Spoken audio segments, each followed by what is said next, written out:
It's time to start. We will make a small presentation of the first topic. We are talking about how TCL is facing difficulties to go on sales recently. Successful and unsuccessful experience. Kumiko from Japan TLG. If you want to share something, I will give you the access. It's ready. Thank you, Kumiko, for your time. Thank you, Juan. Well, hi everyone. I'm Kumiko from Japan. Well, first of all, I'd like to mention at the very first, how do you identify project cargo? Because it might be different country to country or company to company, sometimes person to person. And when I talk about project cargo of my company, it's about kind of long-term project under mostly DDP from Japan. And it could be ODA project, or it could be one project for the manufacturer. But I don't call project cargo if it's only OOG or just one or two ro-ro or bulk shipments, because I can count it as a one ocean freight shipment. So what I call project cargo from Japan is such as like long-term project. Please take note of this. Well, recently, what we are facing as the most difficult for going sales is that those project cargo we are focusing on is suspended since last year. Even though I have one long-term project has been secured from Japan to Venezuela.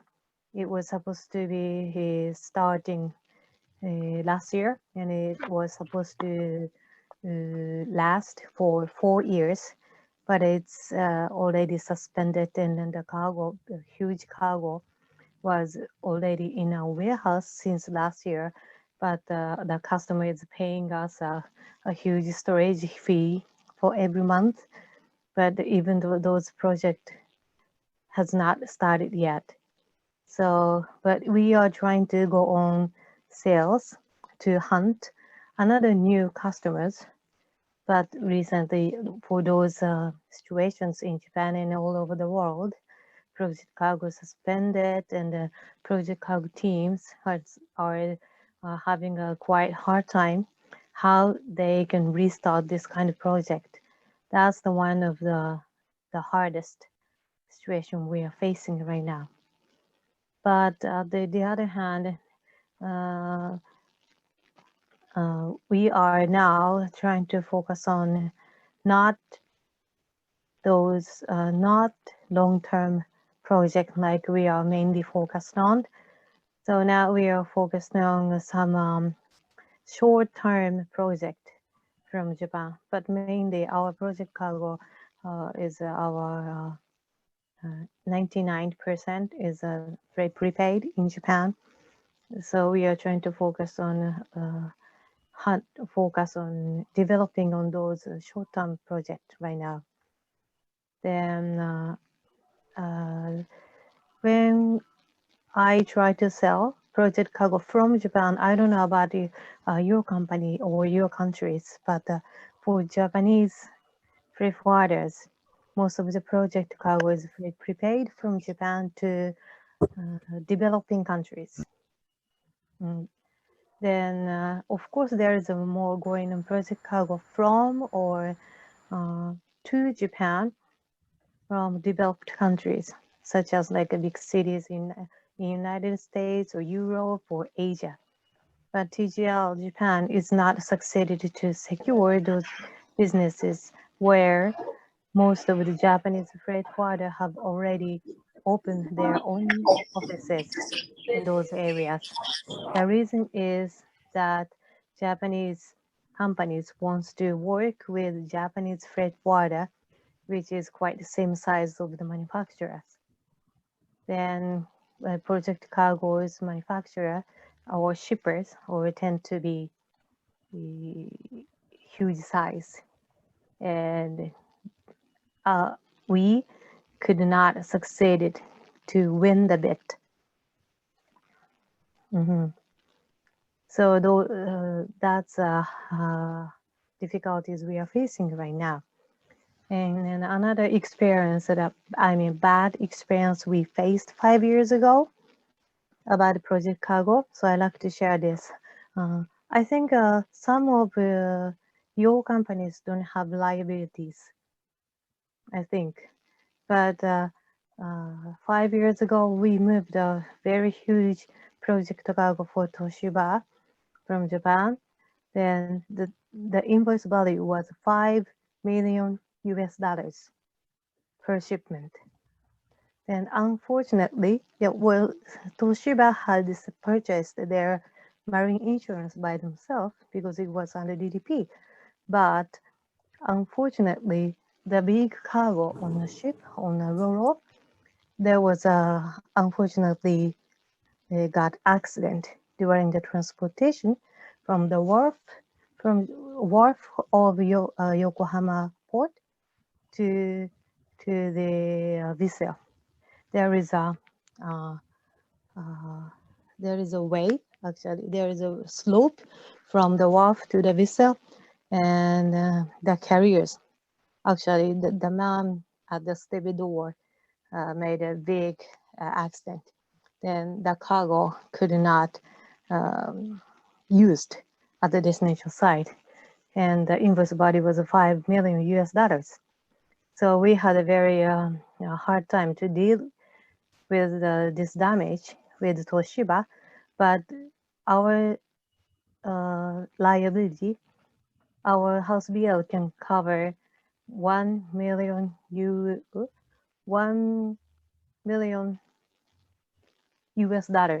per bill, so that our insurance company of liability could deal with Toshiba's insurance companies, so that there was not a big damage to us. So if your company are dealing with the project cargo with high invoice value, I really suggest you to prepare the liability for your house bill. That's I like to share with you. Well, this is quite much, and I can share with you as a experience that we are facing. I mean, the bad experience we are facing. Thank you, Kumiko. It's very interesting that you're talking and explain to us. It's a good moment. If someone wants to make a question to you, someone in the group want to make any questions?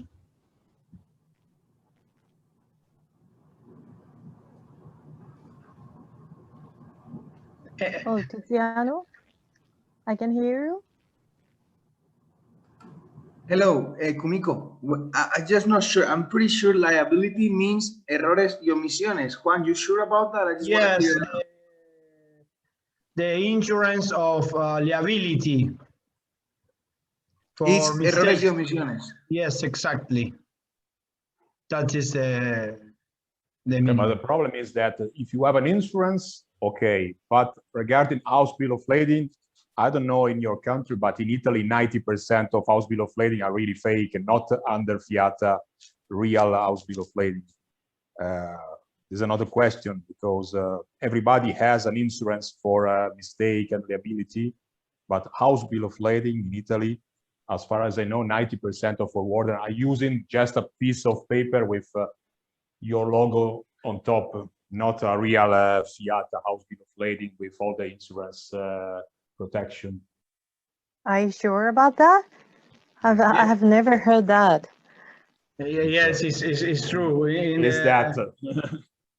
That is fake, true. it's a fake In deal. the rest of the world, mostly in Americas, only few companies have a liability. In Europe, 90%, but in South America, it's not mandatory. For that reason, we talk with the members, and we have a category talking about liability, if you have an insurance or not. But it's very interesting that Kumiko explained to us. And in few words, what do you expect for the near future, Kumiko? Because Japan it's very well today. Well, you mean in the future, sales situation? Yes, or exactly. Yeah. Well, in Japan, well, you know, we are preparing for the big event in Olympic to 2020 in August, but unfortunately, the number of the coronavirus is getting increasing recently right now. So, well, but Japan has already decided to move the economy going on instead of locking down the cities, so that I'm sure that we will move the economy is going on, so that companies are also trying to move their business going on. But for those business dealing with overseas, won't be settled or come down soon. Maybe not in this year. So I am already starting to trying to find a business for next year. We wait. That's we can do something this year, but I agree with you. It will be difficult. Can make some interesting during this year because the project are mostly of them stopped. Our second topic from Lorenzo Faoro from Tieffe Group will be the problems and limitations to ship exceptional cargo to Genova and La Spezia. Time to obtain actually special permits. Documents required to quote and book an exceptional transport. Lorenzo, are you there? Hello everyone. Can you hear me? Okay, yes. Okay, good morning to everyone. It's nice to speak again with you. For now, only by PC, by computer. And we hope it's very sad. Can watch you, see you, and it's difficult. But keep going, my friend. Yeah, I hope for a few months. I hope no for the next year. Okay. But anyway. I'm here to give you just a little info about exceptional transport in Italy. From the north of Italy, especially from the Piedmont region and Lombardia region, up to the port of loading of La Spezia in Genova. Usually there are construction sites and roads under maintenance every day and every week.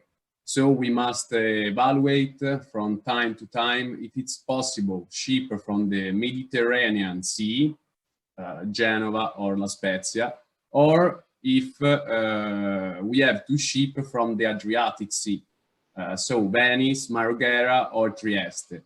And of course, based on dimension and weight of the cargo. I think we can consider approx that under 450 centimeters of width and under 400 centimeters of height, we can ship from La Spezia and from Genova. But it's always subject to final confirmation from the local government. About the weight, I think that the max weight approx basically it's about 35-40 tons. For sure, we can go over these details, but we just need to check time by time the situation about the roads and about the construction site. And this is very important for this, the following two topics: the time to obtain the special permits, it's no easy, and the documents required to quote and book an exceptional transport. About the timing, for now, there are delays in Italy about the timing to obtain these special permits, especially caused due to the smart working, because as you know, as maybe in the other countries, the offices that issue the special permits are public offices. So the official, the people, are the public employees. He for sure don't work more hours than expected. And especially now, these officials are smart working, so they are working from their house, and so the times are much longer to obtain special permits. Say that. I would say that above 395 centimeters in width and above 350 centimeters in height, the timing is at least 25-30 days to obtain the special permits. We have a special cases too, because for example, on last December, mid of December, a lot of employees of the officials of the offices were in holidays. For example, for an exceptional transport, about width of 450 centimeters and 60 tons of weight, it took 60 days to get the permits. So it's a very big problem in Italy. The last topic is regarding about the documents, because sometimes with our agent and partner we lose a lot of time waiting for the documents.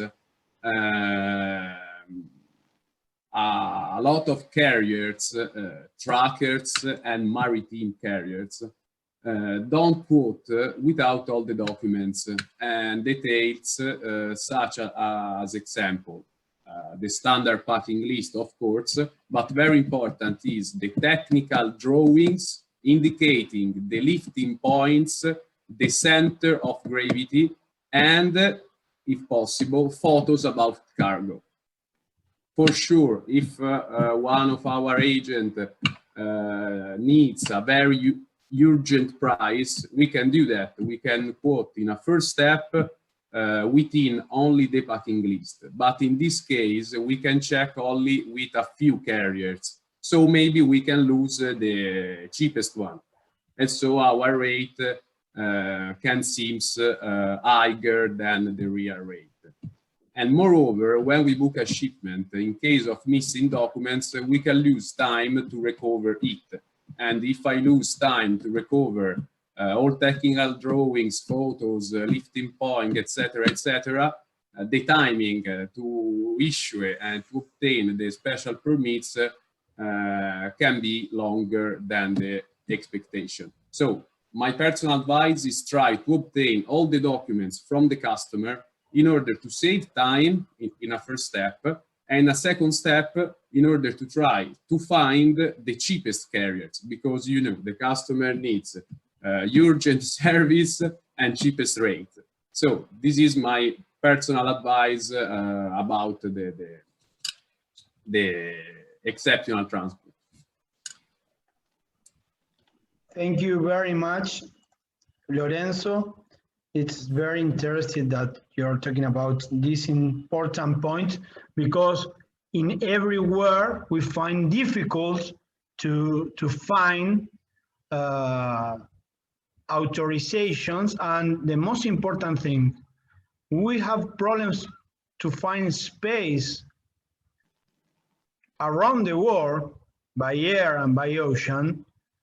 Most difficult will be to find space of specific shipments. Everyone wants to make a question to Lorenzo?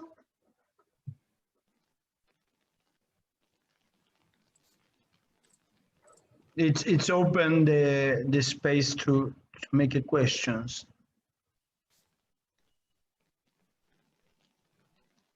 Nobody? Okay. Okay. It's so interested because now we are in Facebook Live. We have more than 5,000 people connected, watching, no watching, connected in this moment. I'm checking the views, and it's very interesting to be live. You know, our next presentation will be from Juan Manuel Lozano from Spain, Multitrade Spain, and the topic will be different view according to the nature of cargo. Jose, you're ready? Yes, I'm ready. Let me share my screen. You are ready. I give you a little advice to everyone. Now, Jose will share the presentation, but it's taking care because it's open to everyone to watch what you are doing if you share it by Zoom. That is an interesting thing that happened a few seconds ago. Jose, please. Okay, thank you, everyone. Thanks for the option to be here and just to share some information. Well, I will be quite quickly and quite short explaining about what I want to explain about. It's just the different views, different minds about when we speak about project cargo, because in our case, for example, in my company, when we spoke about project cargo, we have 3 different areas in general, but that's true that the main one, when we speak about project cargo is industrial project cargo. Is charter, per bulk, ro-ro shipments. But that's true that at the same time, we feel and we listen from other partners that there are also project cargo when we speak about thousands of containers for a project cargo of solar panels or something like this. And also there are partners who speak about project cargo when they spoke about containerized cargo. Just a short introduction about my company. We have also other certifications. We also have a good insurance with more than 3 million euros with coverture because of the importance of the commodity that we are moving. We need to have a big insurance about. Speaking about containerized project cargo, well, as I told you, there are a lot of partners who speak about project cargo when they speak about containerized cargo also, because if you manage more than 30 containers or maybe 100 containers for different projects, it's also project cargo. No, it's you can see here, for example, tubes for desalination plants that we moved time ago, and it's also project cargo because we are moving more than 60 containers. In that case, it's a good client of us that we move sometimes per bulk, sometimes it's in container, but it's also container cargo. The most important in that case is just to work with partners who have the expertise about suppliers, many suppliers, because sometimes you cannot work only with one trucking company. You need to have many trucking companies to move all the containers who arrive in one lot, in one BL at the same time. So you need to move so quickly, and you need to have good connections.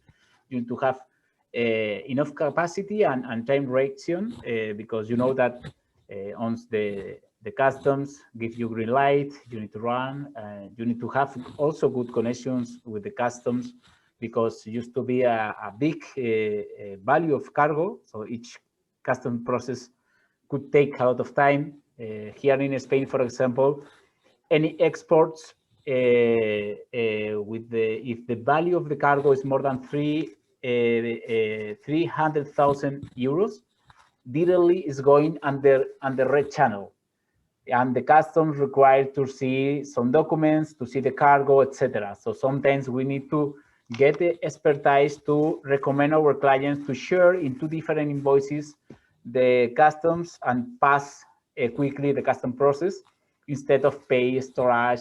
So that expertise, that knowledge is what we need to share with our partners.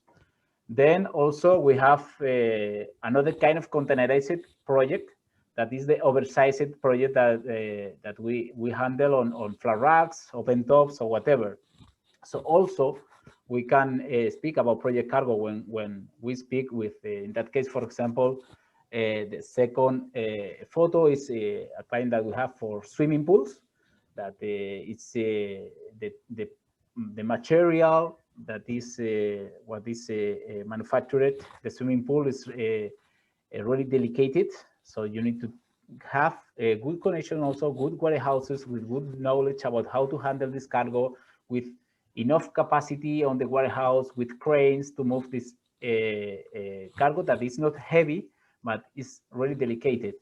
And also, for example, the cranes that you can see on the fourth photo, or the tubes that are on the third one, that is also the same client that I told you just on the first presentation, that that is quite more heavy cargo, but also you need to have different partners with whom to move, and also your staff must have the knowledge about how to handle. You need to have also contacts with surveyors around. In our case, Spain is not too big country. Taking a plane, you can be on the opposite side of Spain in 1.5 hours. So for us, it's so easy to go to visit any client, or just to go to see any project, any manipulation. But also you need to have good suppliers with whom to work, and with enough expertise to avoid problems, to avoid damage or any claim from our clients. And then just the biggest one for us, that is where we are just focused on, is the industrial project cargo. Is what, when in our company, for example, when we speak about project, this is the kind of project that we are moving around. Just the first photo is some cylinders. The second one is a brake pool for the client that we have for the desalination plants. Also cranes, wagons and trains that we have a long experience doing that. And you need to have a good team with enough knowledge to handle this critical situation that you can leave in any moment. When the vessel arrives, you need to be there, because you know that sometimes the vessel arrives on Saturday 2 a.m. and your team must be there to see the operations, to see that, because at the end the workers at port, they do whatever they want, and you need to be there to control it, because they think that it's the same for them to move any kind of cargo, because they are doing every day. But you know, at the end the client is our client, and we must be sure that everything is going on the correct and secure way. And also good contacts with the carriers, with the ship owners and bulk companies, because as you know, it's really difficult to find a space already. But that's true. At the same time, we are watching during the last couple of months a lot of opportunities on the bulk side, just because of the problems with to find space and to find equipment on the containerized cargo. Some of our clients start to think and start to work bulk cargo, because they have some projects for different quantity of containers, and now you know, maybe any sea freight rates is increasing monthly, Any carrier have a space, any carrier have containers. Now with the Suez problem, it still is worse, the situation. Here in Spain, to give you an idea, we are making bookings on already in June and May, depending of the carrier. So April is completely fully booked. Now we are starting to be fully booked in till the second week of May. So already we are making bookings on June also with some carriers. So most of our clients decide to work with us some on bulk. Clients that till now doesn't think about to manage any kind of shipment. Like in our case, we have also MAFI equipments that are our own MAFI to move project cargo. And well, as I told you, we have long expertise managing this kind of trains and wagons. And also, as you mentioned before, we have good insurance, because each of these wagons costs around 1 million euros. So we need to take a lot of care of this kind of cargos, because of how difficult it is to move, how difficult it is to, when you have any problem, you need to run to solve the problem, because at the end, the client need the cargo, and it's not the same to resend one box of some spare parts than to build another wagon quickly to send to any client. So well, this is quite quickly explanation about the 3 different kind of projects that we can suppose that we are working on, and the different views, because as Kumiko-san says, in their contrary, when they speak about project cargo, is long-term projects. But in our case, for example, it's just oversized cargo for one side, and just also containerized cargo on a big volume of containers. So I think that's all from my side. Thanks, everyone. Jose, thank you very much for your presentation. Everyone wants to make any question to Jose? Yes, me. Okay, Claudia. Jose, which is the main destination of the projects from Spain that you are handling in this moment? Well, to be honest, we are already handling, speaking about bulk cargo, we are handling some projects in Philippines. We are working on already, we finished in Naples also, well, part of the project of trains in Naples. We have also some transformers going to Canary Islands. So it's running around till the last summer. That's true that some of our projects were stopped, but since October last month, everything is going running, and everything is going to be done quickly. So we are so happy, because we are working around. That's true that speaking about containerized cargo, what we are feeling is that in general in America, a lot of solar projects are going to be handled. We start to receive a lot of inquiries to Brazil, to Colombia, to Guatemala, to what's the last one? Well, also India, just yesterday I quoted one, and America also. But the problem in that kind of project is that the tracker who moved the panel is coming from Spain, but the panel is going to from China always, because China is the main producer of solar panels, and it used to be controlled by the Chinese company who have direct contracts with the carriers. It used to be Maersk, Costco, these kind of carriers, and they used to have some sea freight that I never see during this period of time. We can book some shipments from China in $8,000, and the client used to have 5,000, something like this, directly with the carrier. So it's really difficult to enter on the part of the CAF of the freight from China, but that's true that we used to handle a lot of projects out of Spain under DAP. And now another kind of project is just the renewal of the projects of the panels. about projects that are already done, and we are going to finish one in Peru already. That is around 200 containers and 600 trucks moving around for the renewal factory. So what we are listening from our clients is that just out of Spain, they are focused on South America, Central America. Just Colombia is listening from our clients. They speak a lot about Colombia, but that's true that till now, Colombia, North America, and Nicaragua, I think, already are more what they are trying to invest already. But that's true that this, instead of the bulk cargo, the containerized cargo is already quite stopped because of the high level of the rates out of China, because this is completely broken the market.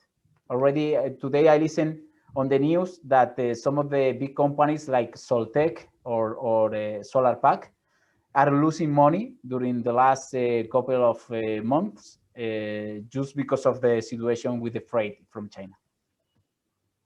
Okay, but you are talking regarding that you have the projects in both sides, in both ways, import and export. More export. Okay, from Spain, produced yes, in Spain.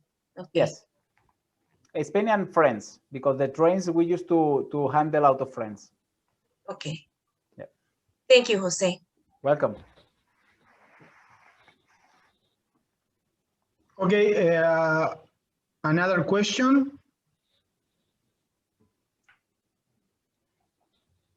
Okay.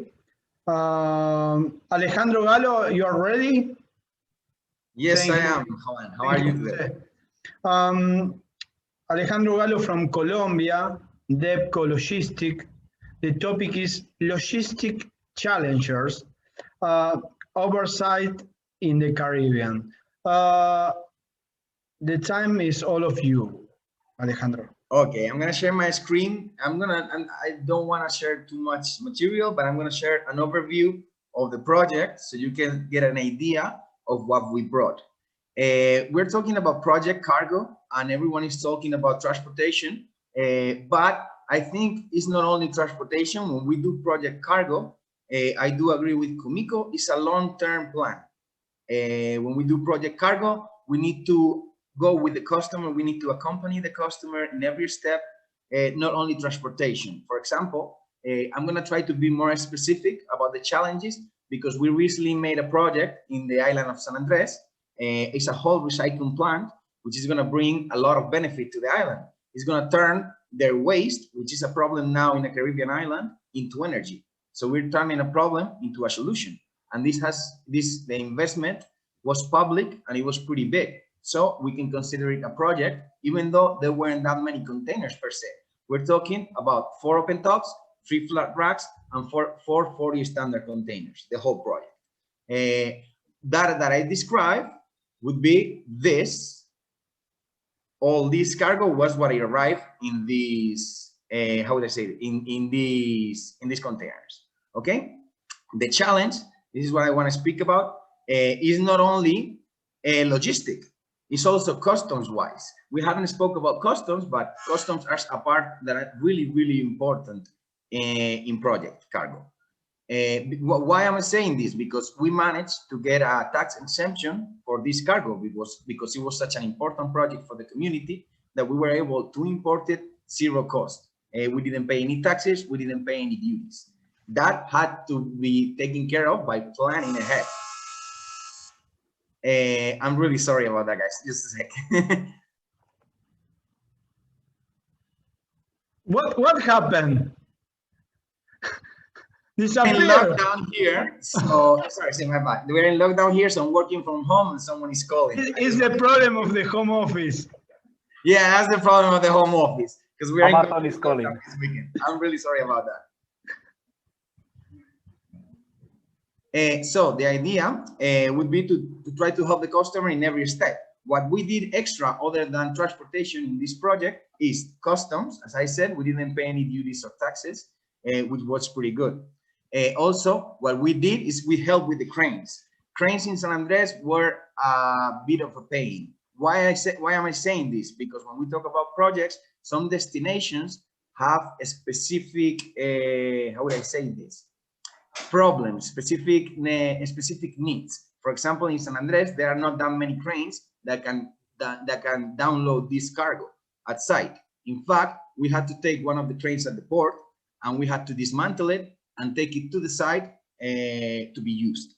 We had to do that in different periods of time because they needed not only to download, but also to arrange the position of the machinery once everything was taken care of.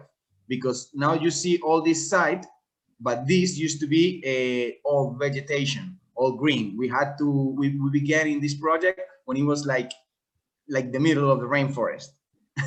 So it was very good to see how it improved. We had another challenge, which I think it was pretty good point. It was that this had, since it was a remote destination, this had transshipments in different transshipments with change of shipping lines. Okay, everyone knows that the containers are owned by the shipping lines. So when you change the shipping line, you probably have to change container or come to some kind of agreement. Okay, so what we did is to avoid all this handling, we purchased the containers at origin, so we didn't have to do any maneuvers at the transshipment ports. We did not only save money at the end, we also saved security. You know, we made sure that there was no extra handling on this cargo. As I said, San Andres is a Caribbean island, so it has some difficulties. For example, about the permits that Lorenzo were talking about, we had to do the transportation of the biggest pieces at night.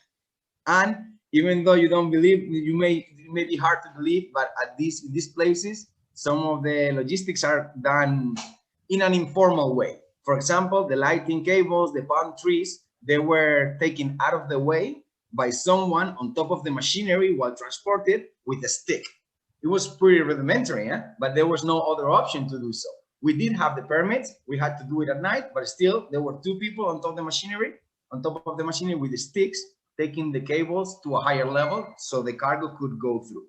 So as you can see, there are many different logistic challenges on a project that we may not be aware of, but you need to know. Another important part of this project, for example, is that people in San Andres, it's a very protective economy because it's a Caribbean island. So you had to hire a percentage of the personnel directly from the island. It's by law. That's something that also we help a customer, we advise a customer, trying to recommend people because we knew very well the destination in this case. So as you can see, just summing up, I don't want to take much of your time. It's very important in project cargo, not only the number of containers, not if it's oversized, not only that, it's the planning. Planning is key for project cargo. We have to take care of customs, we have to take care of transportation, we have to take care of permits. When we do a door-to-door service, we really need to plan everything. For me, the biggest success or the best idea we had in this project was purchasing the containers. This helped us a lot. We didn't pay any demurrage. We could have the containers there waiting for equipment with no problem. It was really helpful. However, for example, disposal of the containers in San Andres was a complicated issue because as it was a remote destination, taking it back to the mainland in Colombia was so expensive. For that reason, we had to sell them directly at site, which we got a good deal. Customer got benefited for it. And we were able to make everyone happy, adding a lot of value in a destination that could have been very problematic if not taken care of with a lot of time ahead. About planning, it took 1.5 years of planning before the project went on. And as I said, it looks like an easy project, but everything was so very well planned ahead that once the operation went through, everything was really smooth.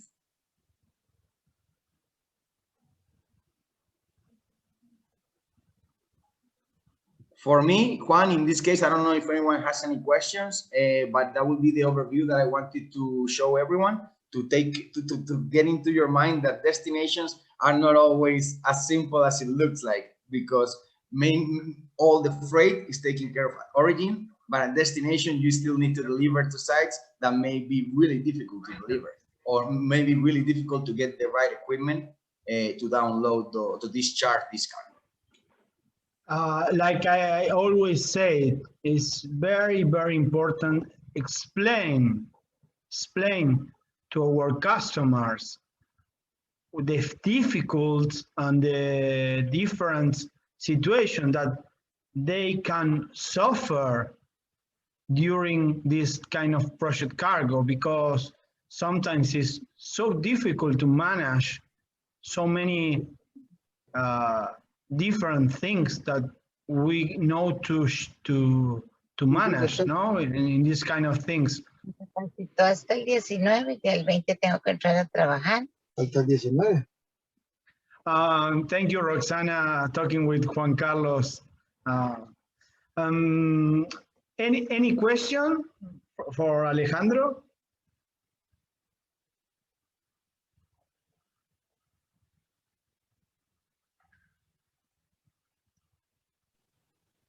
Yes, me. Okay, great participation, Claudia. Alejandro, basically, as we know in Colombia, it is very difficult to have specifically projects in San Andres, in the island. How did you work with any carrier? Because I have seen CMA, CGM containers there. So did you choose the carrier, or how did you transport the containers from, I don't know, Cartagena or Barranquilla to San Andres? Totally. The most important thing in this case, it was that San Andres was the first Colombian port to hit, for the vessel to hit. Because if we go to Cartagena or we go to other main port in Colombia first, it would be a problem, because we have to do a custom process that if denied, we would have had to pay duties and taxes. And this cargo was very expensive. We're talking about maybe, I don't know, around $300,000 in duties and taxes that they were saving. So transportation was not very important. In this case, we have different shipping lines depending on the route we take. We have one shipping line that we take from Miami. We have a different shipping line that we take from Panama. And then we have a shipping line that we take from Costa Rica. In this case, the projects went via Costa Rica and via Panama, because Costa Rica, this is a very curious story. One of the containers could not go through Costa Rica because they had a breach. We had to do the change of dock, and we have to change docks, and there was a breach that did not allow the maximum height to go through. So that we had to deviate one of the containers through Panama. As stated, there's not only one shipping line. We work under different shipping lines depending on the routing of the cargo. But CMA, for example, I don't know that CMA gets there. I never worked CMA to San Andres. Right. Right. That was the source of my question. Thank you, Alejandro. Juan, I have a question as well. Yes, please. Alejandro, you said you had time, like 1 year time to get prepared in order to be able to do that. How did you do that with the client? What's the secret? That is incredible. In this case, I'm gonna be totally honest. What happened in this case is that our customer was not Colombian. Our customer was the Belgian shipper. He was actually the one who paid our invoice. In this case, they were asking our customer, a public customer, which really has trust in us, that they didn't know how to get the cargo to San Andres because it's a remote destination. And their forwarder said, I'll get it to Miami, and Depco, our company, can get it from there to San Andres. And we told them that we did not want that, because this is very important. In project cargo, in my opinion, either I have all the control from the beginning, or I don't want to take care of it. Because if someone makes a mistake, if someone, for example, does not purchase the containers like we did, it could end up in being trouble for me. And also, I'm the expert of the destination. There's so many things that I have to take care of to make sure that they are taken care of, that I could not delegate. So we told them that we either do the whole thing or we didn't do anything. So Okay. they were forced to accept that we had to handle it, because at that point they did not have anyone that could take care of this. Great. That's very interesting. But For example, let's talk about the planning. 1 year before the project started, they gave us some estimated dimensions. They asked us for a lot of rates, but to be honest, everything was so uncertain at that point that we had to work out a pricing for them that we ended up respecting, okay? But we had to work out a pricing with them in a very creative manner, because there was not the difference between what we had there at the end of the project, what it really was, it was huge. So we really had to be creative on that one. But at the end, we were able to maintain the same rates that we did and help them through with everything. For example, for the crane as well, this can tell you the level of trust we had with the customer. We did a joint venture with the customer about the crane. We gave them our net rates for that, and they got it into a pool, you know, and we are working as an associate of that part of the project. That's interesting too. Yeah. You had a lot of trust with the client then. Yeah, that's the good thing. Now, you know, it's one of our main customers, and they do trust us a lot. Thank God. Okay.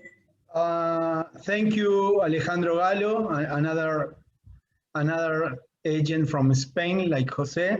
Now it's time to Ricargo Soares from Brazil, PDM Logistics, and the topic will be advising entrepreneurs on their first export. Ricardo, are you there ready? Ricardo? Do you hear me? Yes, yes. Okay. Good morning, everyone.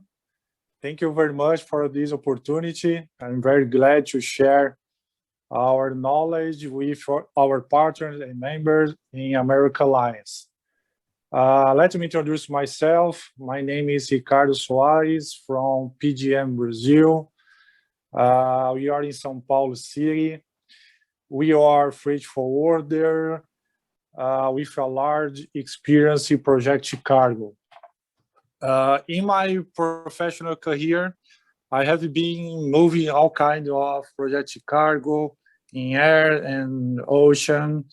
Honestly speaking, I prefer the outbound shipments because you can see and follow all the steps.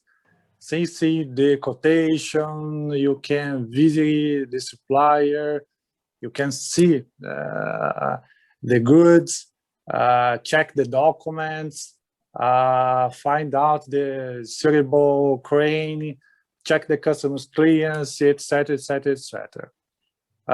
Currently, I have noticed that shippers without experience in this kind of shipments. Project cargo, as you know, demands a special attention because any mistake can cause a big loss for everyone involved. Usually, these shippers move LCL and FCL cargo, but for any reason, their headquarters ask for any machine or a piece oversized, and on this point, the problem begins because they don't have experience. And as I said, any mistake can cause a big problem to load the cargo on vessel.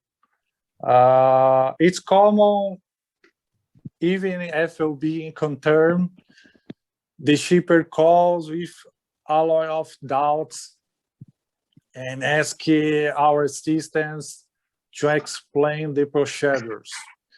The shipper always wants to know how to quote, indicate a trucker company who moves oversized cargo, the correct place to stuff the goods, how to lash the cargo, who could issue the lashing certificate, and all the steps involved to load the project cargo. And in my opinion, this is the main problem, because almost of them don't have knowledge enough to start and give a correct sequence to next stage. Due to our recently warm market, this kind of operation has been increasing year by year. In the past, the majority of our exports was commodity like sugar, coffees, but this scenery is changing. Besides of continue export these commodities, currently we have been moving project cargo and heavy cargo, but the quantity of professionals in these companies without experience let me surprised.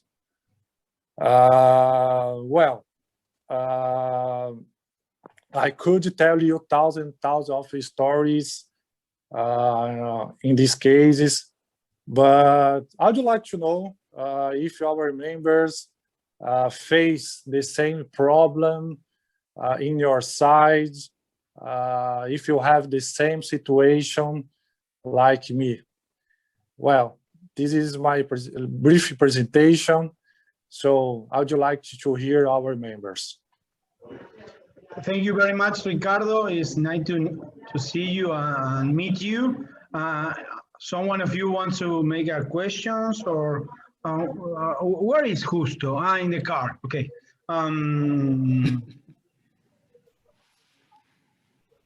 Any question? Yes, I do have a question. Okay. For Ricardo. Do you have any experience of import that where the agent couldn't, let's say, match the requirements for the project cargo you were handling? Like you were saying, there are agents who are actually working who don't have the necessary experience for the project cargo, and then becomes complicated. Yes. And especially, I think it involves a lot of extra costs. No, I face the same problem. I told about the shippers, but unfortunately, we have some agents who don't have experience, and this is a headache because when the other side don't have experience and the cost is really expensive, any mistake can cause a big problem. So when we handle imports, shipments as project cargo, I face the same problem because it's usual, the documents is wrong, the labels, everything is wrong. So any mistakes cause a big problem and a big cost. a big cost.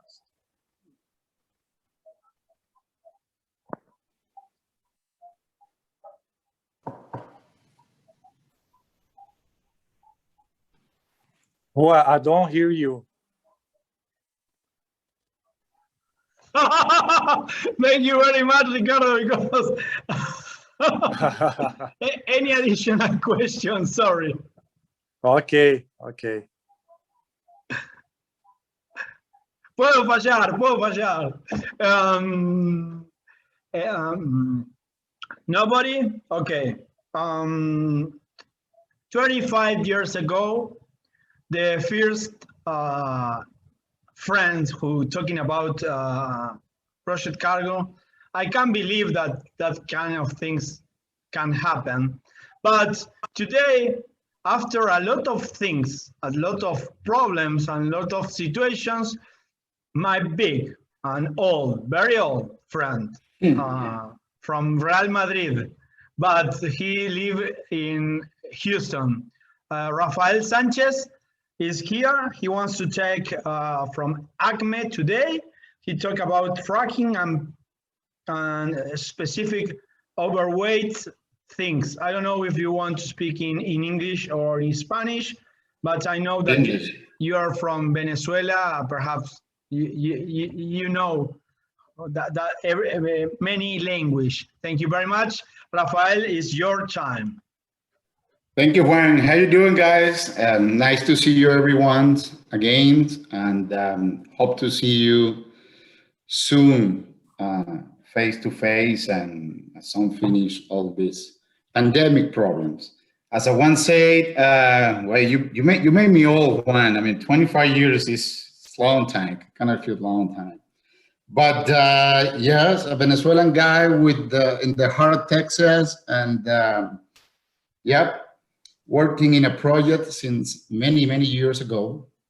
I've been working in most of the time in oil and gas projects, but in the last years, I mean, we're very focused on, moving the oil and gas sector to the power generation sector, and made myself to working in a big challenge, Today, I'm going to talk to you guys about the challenge on the road. Most as a freight forwarder that we are in ACME as a freight forwarder, and then the OCC here in Houston. Our main company, our main focus here, and we are a very large trucking company in the States. And of course, very deep on the project businesses, logistic businesses here. So today, I'm going to try to share a little bit stuff in here. Give me 1 second, Juan, so I can try to share my, let me see. Oh, I try.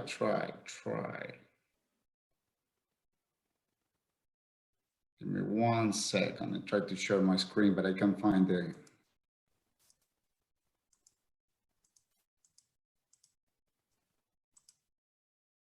I'm sorry, guys.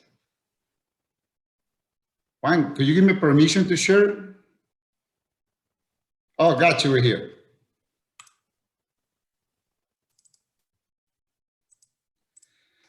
Well, like I said before, I want to try to explain to you a little bit of the oversize road transportation and the big challenge that we're facing over here. As you know, every project is different. It's not like the usual type of cargo and the project sector. It needs individual transportation planning. With this kind of cargo, there is no standardization, and therefore each cargo is to be treated and isolate case, hence, and need to be planned with custom solutions. In most cases, the cargo, on the oversize cargo, it may not be split over in various schedules. Transportation needs to be made from one point to the next and then taken to installation to the desired place for setup. Having a plan is a very important considerations in these times to take in everything to the project, to the final project stations in a good manner. The transportation process is a key in ensuring the value of the equipment. Otherwise, it will be no use if you can get in the designated location in the proper condition and design. For that reason, it's important to have a true check, and everything includes and applied through which the cargo will be taken and how it will be handled through all this process. On the trucking side, this is very important key. I mean, there is no joking in here. We have to be very focused in what kind of equipment we use, and what kind of plans we have ahead of the different cargo that we handling. Today we have many mandatory check assignments inside our company. Like I said before, because every project is very different. So we can move sense reactors and generator, turbines, boiler, towers, heater, boats, trains. Is not the same. And also some rig parts, military equipment, press, reactors, and go from one weight from 2 tons until 1,000 tons it could be. And all in this especially is needed to have a very good plant in order to have a successful transportations. But part of those mandatory checks that we place in place is to check the weather, of course. Yeah, it's depends on the location, but is there a sudden change in weather during the transportations operation? You need to be prepared for that, such as rainfall, rainfalls, snow, anything that could happen on the road. Cover the goods in a time and take the anti-skid measure to the vehicles to ensure that the goods have arrived in safe conditions is a must all the time. Of course, drivers, they need to check the vehicle failure. Before the transportation, they notify the standby for the vehicle and maintenance and the personnel in standby for let us know if something happened. If there a problem with the transport, with the trucks or the transportation during the way, immediately they make arrangements for maintenance and to repair to try to avoid any problems with the equipment. In the past, I haven't seen that many accidents in the road that they got a failure with one of the tires and they don't stop in the proper side, and at the end the cargo roll. That happened a lot too. It is determined most maintenance possible in the unit, the best the unit is going to work, and the best that at the end the project is going to be finished. You know, then it's very important to prepare in the place on infrastructure where we want to work. As I'm sure for Alejandro, it was a big challenge to work in that condition of the terrains that they face in San Andres. So I'm sure that he has to prepare all the terrain in order to access with the trucks, and not only the trucks but also the cranes. So all, as I said before, all the scenarios will be explored, examined to ensure that this is no preparation for arrive with the equipment and set up. If you have to, I would say, check should be made for the need to invest for equipment if you need it, or temporary closing of the trade lane. Possible, this is going to be, about possible risk to should be damage the equipment that we're handling. In most cases, it's important to do a service plan to choose the perfect route, the perfect plans that include street signs, cover the streets, overhead clearance, which is more important. People talk forget about this one. Trees and other things that have the potential cause and any obstructions on the road and on the terrain that we're working. Okay. Then, like I said before, it's very important the road condition service, the line of route and the large scale equipment transported by the project trucking department is need to be surveyed all the time, and the road conditions should be confirmed again the day before of the equipment. That's the way that we work. Usually we have one team in advance that is going through the route the day before, a couple hours before the truck, checking that all conditions in the road is prepared as we have been planning in the past. Of course, the project manager will visit the site, coordinate the internal resources, and probably propose the rectification that the planned route if it's needed immediately. The shortest time, the construction, our project department will complete the constructions. If we have to change any road or we have to change something in the road, we usually partner with some people or some companies that help us to do those changes. Then we're talking about the reinforcement during the transportation in the case of loose bundles, objects, or something like that. we need to follow the control of the spare to carefully analyze the causes of the loosings, any problems, re-elaborate any reinforcement schemes on the pieces. As you can see over here in these pictures, most of the times our trucks, they stop, they check all the times and again that all the cargo is secure, and they have to be do it in a period that every 2-3 hours, no more than that, by internal plans that we have. Our unit is stopped every 2-3 hours when we're handling an oversized load to check or that everything is safe, and if they have to reinforce the equipment, they do it again, and then continue it. Then always we have to work in an emergency plan. If something happens, we have to get prepared. If there a situation during the transportations, we need to keep relative safe zones to keep in a safe place all the equipment. Of course, like I said before, during the evaluations of the routes, we choose these spots when we can go and stop if we got some problems in order to fix it in safe locations, you know, to try to avoid any damage or any issues over the roads. Sorry. Then I'm going to talk a little bit of the equipment.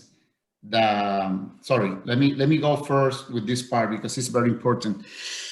Handling is very projects over the roads is a challenging, a complex procedure where the service and specialized companies should be applied. Like most of you guys said in the past, you need to partnership with companies that very specialized in what they're doing, and because at the end that's the important thing. I mean that's be with people around of you that know what they're doing is going to be very helpful for the end of the project in a good way. Each of the project cargoes is different and comes with a special challenge and requirement for each other. There is certain key members on the project cargo that will be included for each transportation. A number of members of crew assigned to the project have a particular task that they are required to execute.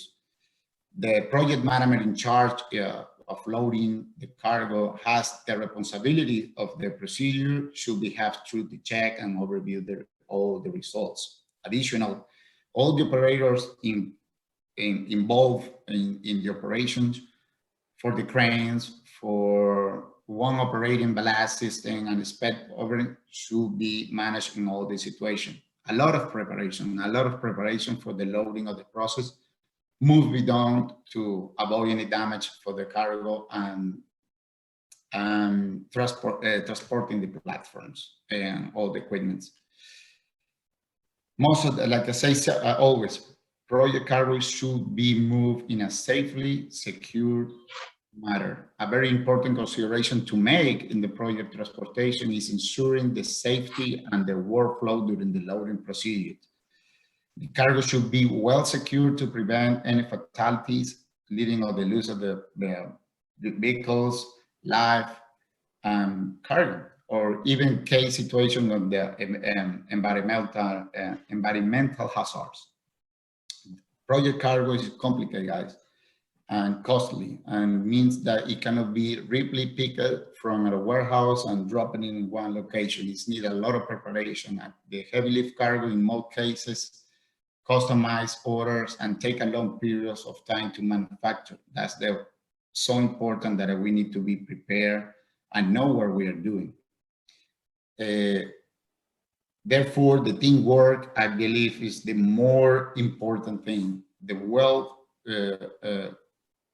communication between the people and the flexible and the highly motivated to handling this critical cargo will be faster to move and will be a must of the time. A number of factors should be involved in these cases. it's important to engage logistic companies, like I said before, specialized in handling heavy cargo for a successful movement of the transportation of critical and high-value equipment. Especially the attention through the process is needed all the time. I'm gonna talk with you guys a little bit of the special equipment right now that we use to move the cargo over here. As you can see over here, you can see a self-propelled modular transporter. Most of the time, we use the same propel, the SPMT to move all the typical movement or loading to massive equipment such as heavy bridge sections or another bulky industrial part or components from the manufacturer plant to the installation side. The SPMT have found a major applications in many industries, especially when the loading and transportation oversize equipment is required.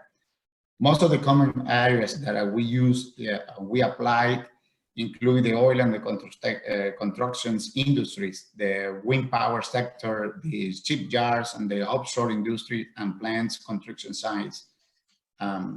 The SPMT equipment is a vehicle platform with a great computer controller ASLET. Ideally, there are 2 ASLETs running across and other 4 or 8 ASLETs running along the mainframe. When 2 even more ASLETs are arranged to side by side, there is reference to ASLET 9. Each of these ASLETs is controlled individually, and therefore the weight can be distributed evenly in the same time, provide the same accurate and steering outcome. The SPMT equipment can move angles of 270, and some manufacturers, they can be moved also in a full motion of 360 degrees. So this is a very, very special equipment they use for those heavy equipments. Then we got the modular trailers.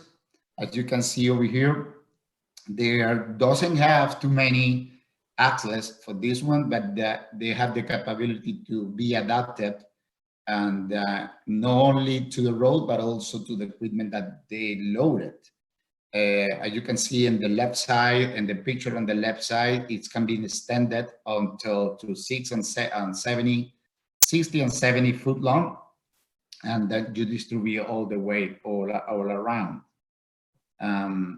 Then the ones on your right side, you can see is a little bit shorter, but with a little bit more ASLET. That's the one that we use most of the time for the heavy pieces over here. Each trailer is different and can be adapted to the loads that we handling in the moment. The load capacity is totally different, and the power that the cargo is massive, and therefore sufficient power is needed to handle these operations as well. So that's the reason that a good trucks unit is always a must in this kind of situations. It can be configured, like I said before, in many different ways. So you will have all the control of the modulars all the time, and that the cargo safe all the time. My conclusion, there is a standard practice, and that is involved in the transportation and the cargo project. Therefore, it's important to examine the best practice for the applications in order to cut down the expensive and minimize any risk associated with the shipments and the project. There is various sources of the project cargoes in the many companies that were pushed to look in the most effective methods of transportation, but at the end, I believe that common sense and safety is the first word all the time in our meetings when we work on these kind of big projects. would increase the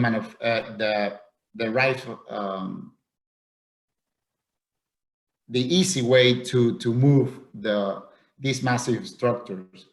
I mean, the productions and move these complex cargo is very, very, very, very hard, and the good communication between the teams and even with the authorities, because, like I said before, I mean, it's very complex to move these kind of pieces, these kind of equipments all around over the roads. Here in the States, like I said before, I mean, it's very complicated. When you go to interstate to move this kind of equipment, different law in every state, make sometimes a headache to move these ones. You need a special equipment in one state that you're not going to need it in the other state.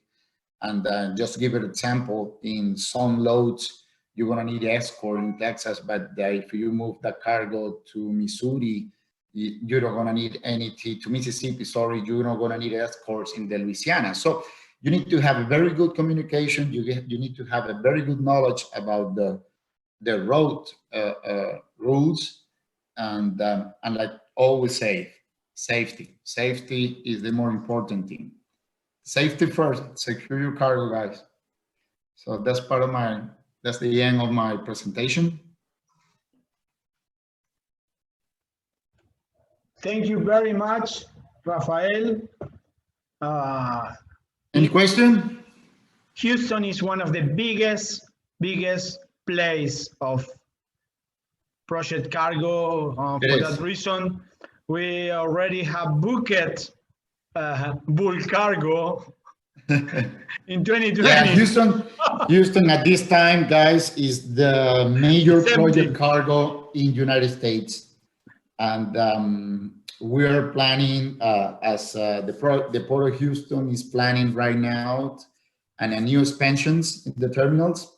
Our terminals right now look better than 20 years ago, but that is still in not the correct, let's say, not the best conditions that we wanted. But yeah, a big investment for the port authorities is doing right now. We got 2 new terminals. And also with the expansions of the Panama Canal, and the Port of Houston is appointing for a big expansion to the port to receiving containers. Actually, we just received, I believe it was like 2-3 months ago, 8 new containers crane for the port, the big ones, and that the port is investing in another 8 more. So we will have a plenty capacity for the next. At this time, Houston is appointing to be the major port in the United States in 20 years for now. Mm-hmm. Thank you, Rafael. It's open for questions.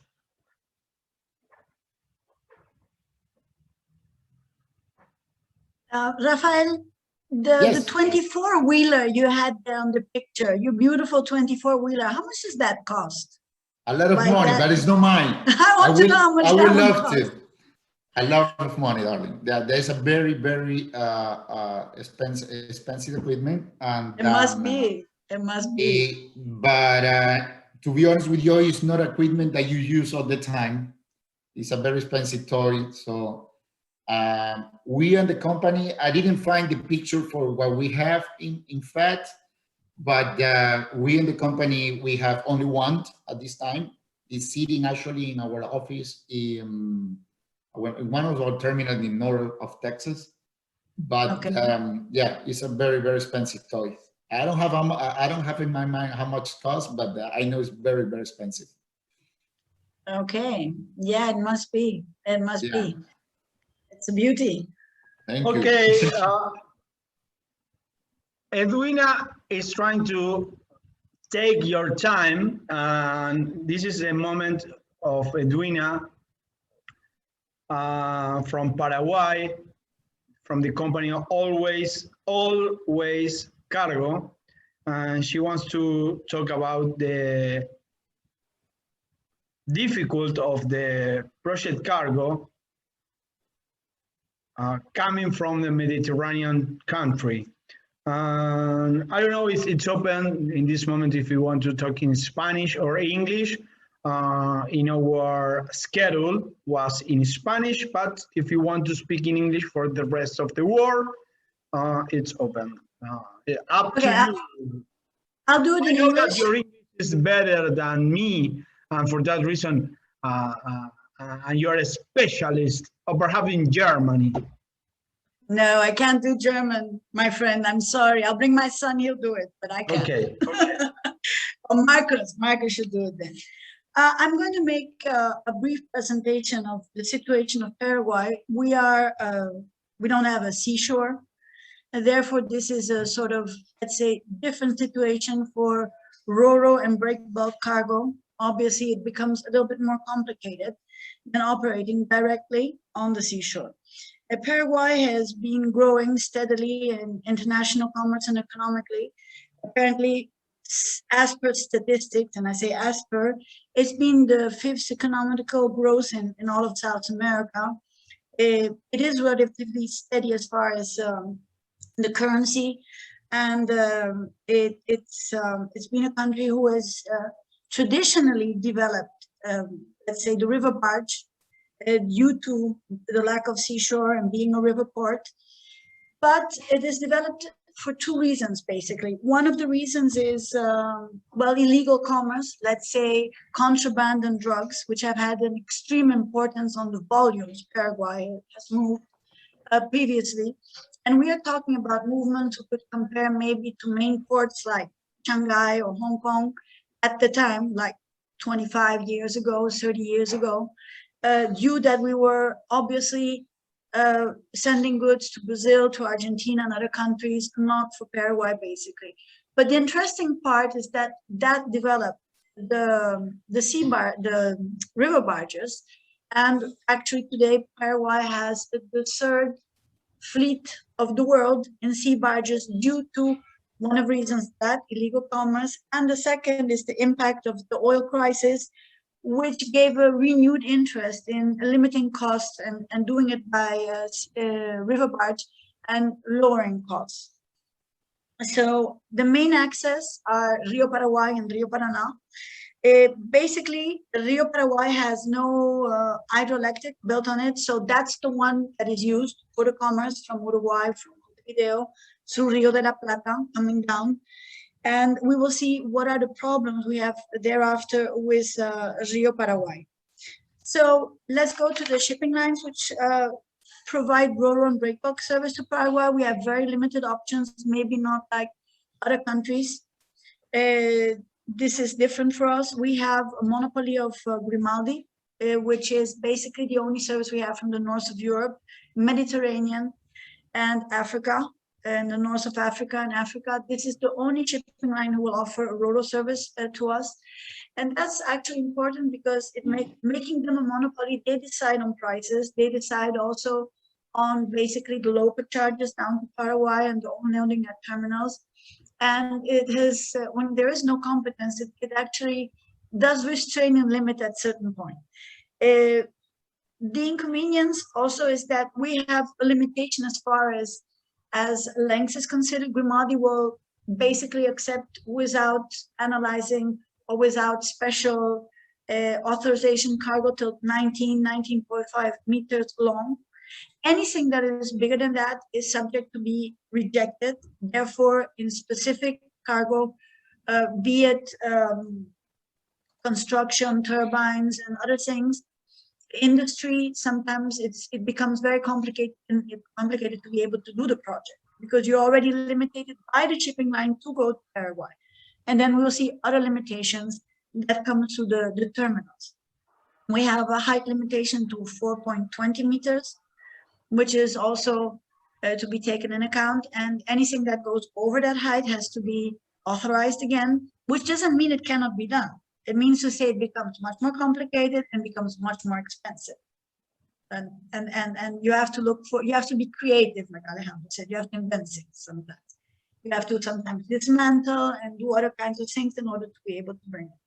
Actually, we have noted in our experience in Roro that, let's say, trucks and truck heads, many of the clients finally decided to dismantle and chip into 40-foot containers, 40 high cube containers, due to costs and local charges, because it was not cost efficient. So that's one thing. And the other option we have is MOL, NYK, and Okerline. Basically, MOL and NYK do United States, and MOL, NYK, and Okerline do also Asia.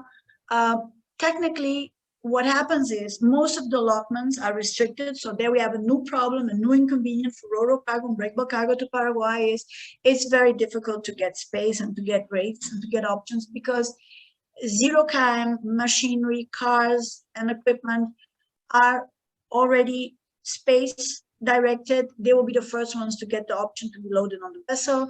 They will have privilege in all senses, and probably the negotiation will be done by the big companies like Toyota, Isuzu, and others, and they will already have the space, or John Deere and the Peterson. The space will already be allotted to them. There will be a contract there. So doing some other kinds of equipment, because Paraguay buys a lot of used equipment. Being a third world country, we are also very focused on buying used equipment. So there it limits us, and sometimes it's difficult to get the space, and that's another inconvenience we have. Natural transshipment ports are Montevideo, Buenos Aires, and Zárate. Okay, these one of the problems we have there is the load weight of the cranes. Generally, it's limited to 60 tons. So therefore, any equipment or machinery or structure that will go over like 80, 90 tons, etc., will be a problem. But now Zárate has been investing a lot. They have cranes for 95 tons. So the problem is starting to get solved. Okay, it's going better now. But for a long time, during years when I was doing project cargo, we had a specific inconvenience for the transshipment. Sometimes we had to rent additional cranes, which the cost that implied, in order to be able to, let's say, jointly load the cargo. And then we had the same problem in unloading here in the terminals in Paraguay, because the cranes were not sufficiently, they didn't have the capacity basically. So yeah, that was another problem. The terminals in Paraguay also in the last 10, 15 years have improved a lot due to the increase of volume and the economic growth I mentioned at the beginning. We went from a state terminal like Asunción to private terminals who have invested a lot of money and have actually given now options of better cranes. 15 years ago, we unloaded with construction cranes. We didn't unload with terminal cranes, or there was no growth. There was nothing of that was in Paraguay. We had to do it with basically construction cranes. Now we are completely equipped, so therefore it helped a lot as far as Roro and breakbook project, and also for export. We have a company in Paraguay called ACME. They do turbines and stuff like that, and obviously they need this kind of option. So that has been actually a great improvement. One of the other inconveniences is, well, the maintenance of the river. As you know, we only can go through the River Paraguay, and what happens is, if there is not, let's say, a good dredging of the depths and taking care of that, the vessels can actually be passing by, like Paso Bermejo and others. Cargo gets stuck down, and it's a problem for bringing cargo of, let's say, 60, 70, 80 tons. It becomes a real inconvenience to be able to move the cargo. And sometimes we end up bringing the cargo by truck. So the dredging is another inconvenience. The other inconvenience would be the local charges in Paraguay, which are about, like, let's say $15 plus tax, 10%. It's like for a big structure, it would be more like than $3,000 or $4,000 cost just the THC, just the unloading. So apart from the freight and other fixed charges, that would explain that at one point the cargo has been turning a lot to trucking, and the movement of project cargo has been increasing in what is the trucking part. Let's say there's another problem is that the access here locally in Paraguay, not good road infrastructure, widths, heights. As Alejandro mentioned, the cables, we do the same thing. We go on the top of the machinery, we push with a stick the cables up in order not to bring everything down. And that's because the system is not constructed with actually the international parameters. They fall down, they go lower, it's not fixed. So when you come by with your big machine, well, you tangle up at all. So then you have to have people up there pushing up the cables and going slowly and moving around in that way. The other inconvenience is sometimes the international and national legislations, like for example, main fleet is a Paraguayan banner, basically because it's a lower cost to have the vessel, let's say, baptized and registered in Paraguay. But if it is over 11 feet eslora, you will have to put special practico, and you'll have a lot of overcosts, and you will have limitations in order to transit. Therefore, the volume itself of the vessels is limited by legislation, national legislation, in this case, Argentina. And this also limits the expansion and the capacity of the vessels. Therefore, it increases the cost because it's less cargo you can put on the vessel. Therefore, you have to charge more per each cargo and per each ton you're loading or tow you're loading. And that becomes another inconvenient. And also the guilds, like, for example, what would be the stevedore guild, sometimes is a big problem because they create restrictions as far as security is concerned. Security is main thing. But they create restrictions and cost restrictions as far as operating ro-ro and breakbulk cargo. So that's another inconvenience that has to be taken in account. Nevertheless, although Paraguay has developed so well as far as river barge is concerned, there's been a steady growth as far as the trucking transport is concerned. It's become each time more important. It's taken space over the river barge volume, and I think it's basically due to its flexibility that it maybe is a higher cost at the beginning, but when you sum up the charges of what you're going to be paying in between the transport, the unloading, the reloading on a truck, and locally moving the cargo, getting maybe a crane to unload the cargo again, it becomes finally a good option. There, the main problems we have is the lack of equipment investment. For example, this 24-wheeler we just saw from ACME, or that ACME was using, it's practically impossible to get one that is in Paraguay. We will have to bring it in from Brazil. We will have to bring it in from Argentina. We will not have it locally. So we are very limited in the quantity and quality in that sense still today, as far as trucking is concerned. Let's say low beds, let's say all those kind of structures that need to be used for moving the ro-ro and the breakbulk cargo. We're also limited in the sense that we, for example, want to bring cargo from China, breakbulk cargo from China through Chile. We have to go through the Andes. We have an overcost. We have a limitation. We had a specific case where a cargo of 55 ton was moved by the clients. And that goes with what Alejandro said also, that it's very important to handle the cargo from the beginning till the end. And what was also said about having a very good agent who knows how things go and knows not only at origin and can handle inconvenience, like, for example, a mechanical problem, somebody on the spot who can fix it, somebody at the terminal who can give you, because when the vessel is operating, the vessel will not wait for you. So you need immediate, let's say, action and solution of problems that can be had. So we arrived at Chile. What happened? 55 ton. It was impossible to move the cargo, to unload it, to truck it. The cargo went back to origin. It went on the vessel back to where it came from. It went back to China. And obviously that's a whole lot of overcost because the agent in China didn't take in consideration or didn't know the situation of South America and of Paraguay. They had no idea that to go through the Andes. They had no idea if the equipment was available at destination. They had no idea if the terminal could properly handle the cargo. And that is, let's say, a big problem in that sense. It is very important that it is handled from A to Z with knowledge of all the let's say, the steps that have to be taken at destination. And many times being Paraguay and even sometimes for Uruguay or Chile, there's not enough information outside. And it's very important to talk with the agent and get all the information and have the agent at destination also do the input. So let's say that from Chile, we have those limitations. In Brazil, we use Paranaguá because there's a free zone. In Paranaguá, it was an agreement done in the time of Stossel between Paraguay and Brazil. And there's a lower cost in order to do the transit of the cargo by truck. It is interesting because for small cargo, let's say maybe a truck head or other things, it's not interesting.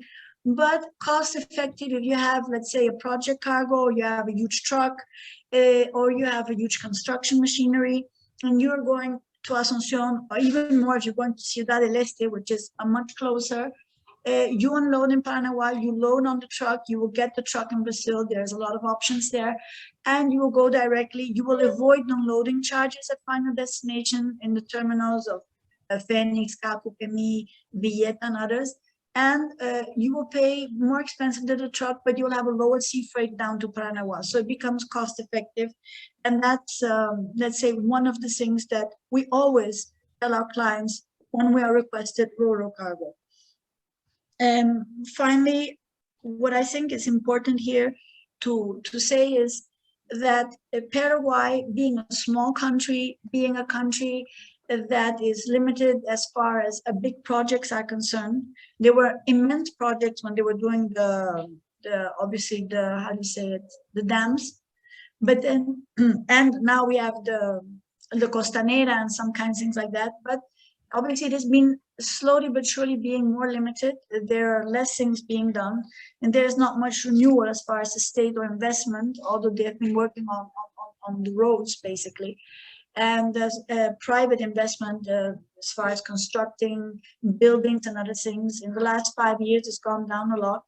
But nevertheless, although this is like that, Paraguay is, let's say, incredibly equipped and prepared for what it is, for the volume it is, for the country it is, for the dimensions of the country. It's actually interesting to say it has a lot of options, and not maybe from the shipping lines, but it does have a lot of options as far as terminals, as far as an investment is concerned, as far as barge are concerned. And we have trucks. We don't particularly have trucks that are specifically used for Ro-Ro, but we think that it would be interesting, and probably Paraguay will be, let's say, investing in the infrastructure as far as roads are concerned, and with the capacity of going inland. It is very, very difficult to develop the country in the sense that any project, any big machinery, any big development you want to do, you're not going to have, if you want to go to the Chaco or the inland, a sufficient road structure to be able to go. The experience, as far as our company is concerned, with Ro-Ro has been more directed, let's say, to a terminal equipment like big cranes, trucks, which is the main volume you have down to Paraguay, and sometimes basically, let's say, agricultural equipment, which is a lot requested, and construction equipment, be it excavators and others. So huge projects like the one we saw, it's not a common denominator in shipments to and from Paraguay. It happens sometimes, but it's not what we mainly do. It's not the cargo that we mainly have. So basically that's it. I don't know if anybody has a question.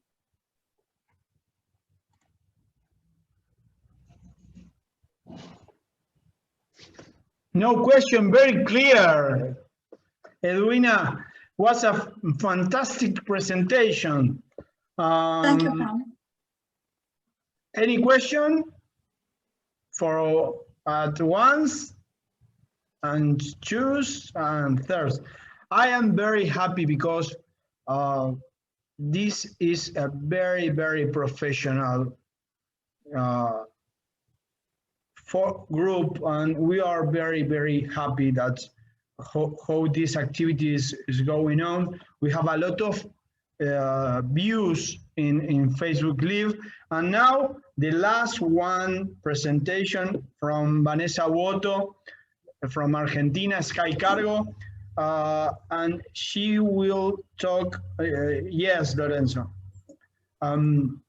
She will talk about experience, limits or challenge us. Please, Vanessa. Hi, please, everybody. Hi, muy buenas tardes. Good afternoon to everybody. I will be very short because my connection is not so good here. I am not at home, I am at office, and will be very short. I only wanted to talk about when the forwarder don't have experience with the project cargo, and they see it as impossible, but impossible is nothing. Yes, it's true that the time to obtain the ocean or air freight will be different, and you will have to dedicate more time and special attention to this shipment, and the feedback with the shipping line or airline will be longer than the usual cargo. The information is very important. Maybe our college will send you the information as they receive at the consignee destination, and they don't ask a more special information about the cargo. This is very, very important to have a good finish and obtain the project cargo. The feedback with the college and the feedback with the air and shipping line.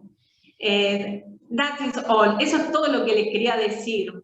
Que imposible es nada, que se pueden hacer las cargas proyectos, solamente que tenemos que tener un mejor feedback entre nosotros mismos, entre los agentes, y pedirle más información. No queremos ser invasivos muchas veces y pedirles más data al shipper o al consignee para... For Vanessa presentation, I am very, very happy for all the professional people and agents who talk about. It's so interesting this time. We spend in just a few hours talking about project cargo, like Rudiger told me several times, the importance of to be professional. I believe that during the day you will have by YouTube this meeting for share to your partners, and in next week we will have more activities. Tomorrow we start with the sales program in Spanish and focus in a lot of new things. That is the new things that happen around the world, the hybrid war. And for that reason, I am very happy to have new products like Expo, the exhibition. It's very important for me. That is a very good project that we have to participate. And I hope you was happy after this project cargo meeting. It's very important. We will share who was participating in this conference to start knowing more who is who. Thank you very much for your time. I hope to see you soon. Exactly 2 hours of meeting. See you tomorrow. Thank you. Bye. Bye. Thank you, everyone. Bye-bye. Bye-bye. Bye-bye, everyone. Thank you very much. See you.